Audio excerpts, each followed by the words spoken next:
Hi, I'm Scott Mansell, Driver 61's resident racer and coach, and welcome to our question and answer series.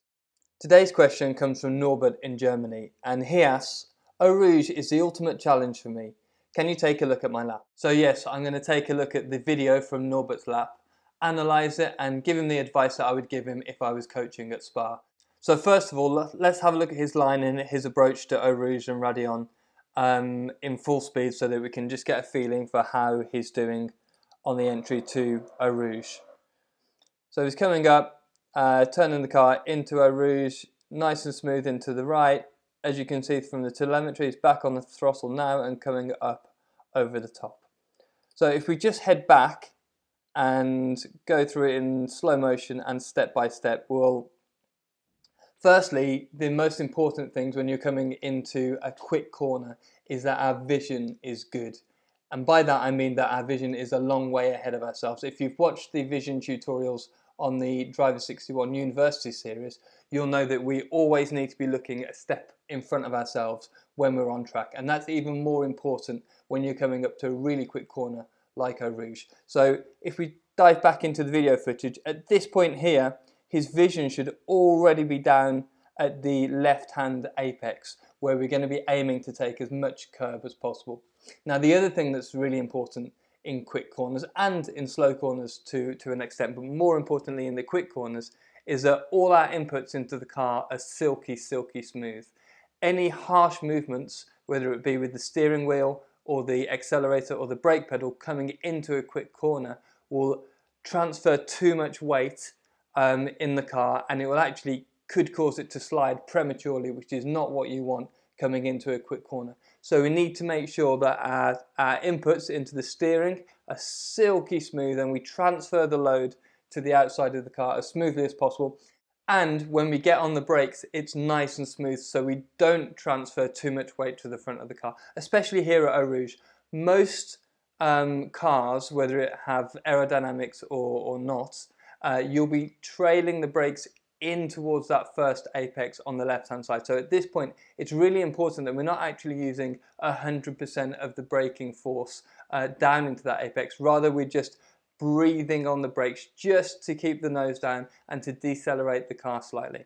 So let's have a look at Norbert's line first of all. So we're over by the wall on the right hand side here, as you can see, which is fantastic. His vision should be down towards the apex on the left hand side.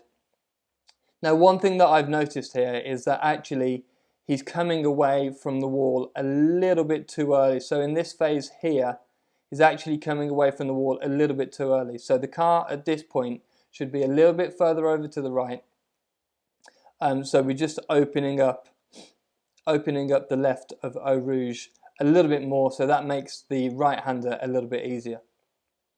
Now, this often comes from having a slightly narrow vision, or a vision that's a little bit too close to the car, or not quite being confident, which is more than acceptable coming into Eau Rouge here because it's a very quick and difficult corner. And when people don't feel confident, they try to get down to the apex a little bit too early, which then causes problems later in the complex of corners or the sequence of corners. So Norbert, try and keep a little bit closer to the wall up here. And at this point, see, he's not actually turning into the corner, but he's still traveling away from the wall. So we want to stay parallel with the wall a little bit longer. We can't see a brake trace here on Norbert's data, but we can see a throttle trace. So actually here you can see he's back on the throttle. Really, I would expect normally to still be decelerating down here into the left. We can see that he's taking a good amount of curb here. You could possibly take a little bit more running onto the grass grating here, as long as it doesn't destabilize the car too much. At this point we should be getting back on the accelerator, and it's quite difficult here in terms of vision because it's quite steep uphill and you can't actually see a lot, because as the crest comes closer to the car you can see less and less.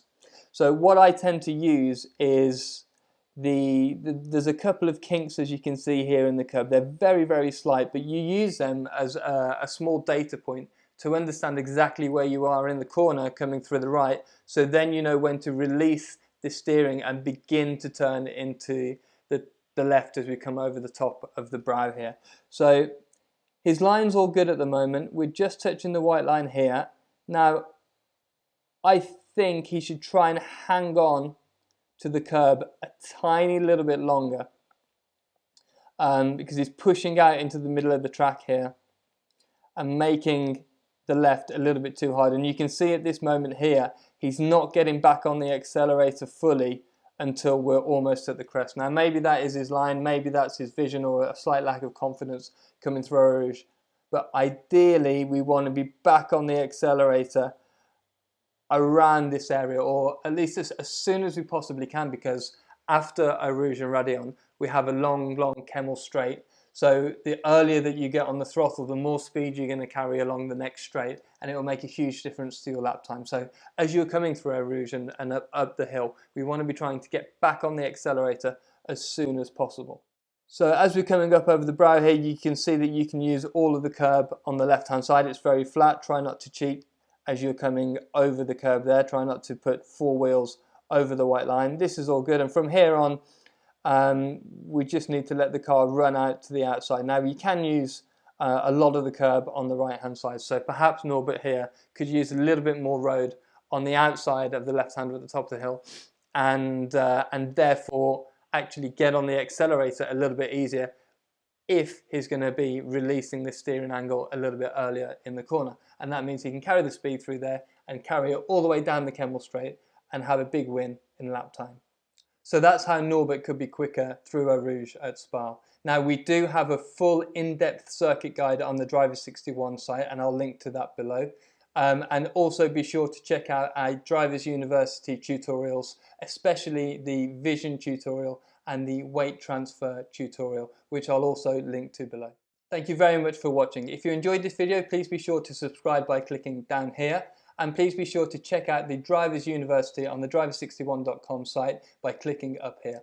Thank you very much, and I'll see you next time.